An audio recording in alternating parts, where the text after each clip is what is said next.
Hello दोस्तों, welcome back to Tryst with Law. We all meet at Tryst with Law sometime in our lives and that's why we're here. दोस्तों, in fact white collar crime की series को आगे बढ़ाते हुए देखते हैं कृष्ण मूर्ति versus public prosecutor Madras.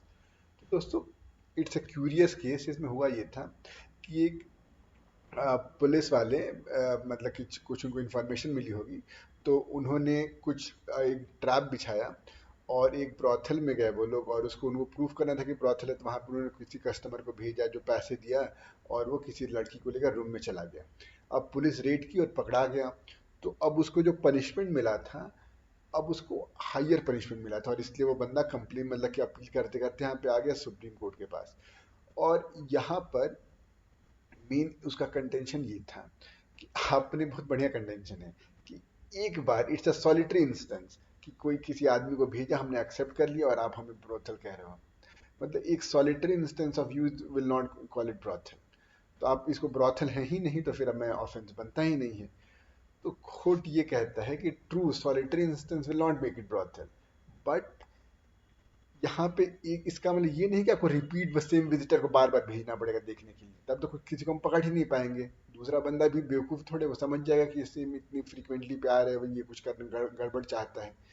तो इसके कोटिंग है फ्रॉम सराउंडिंग सर्कमस्टांसेस। अब सराउंडिंग सर्कमस्टांसेस क्या है कि तीन लड़कियां रखे हैं, उसको किसी को बोल रहा है कि इसका रेट ये, इसका रेट ये है, आप इसके साथ यहाँ जाओ। और तो इसलिए दिस ये जो this single instance coupled with surrounding circumstances make it sure that it's a brothel, कि अपने हाउस में अ पैलेंट इज कीपिंग अ ब्रॉथल। ठीक है, क्योंकि वो रन कर रहा है और उसके पैसे से वो खुद भी रख रहा है और प्रोस्टिट्यूट्स को भी दे रहा है।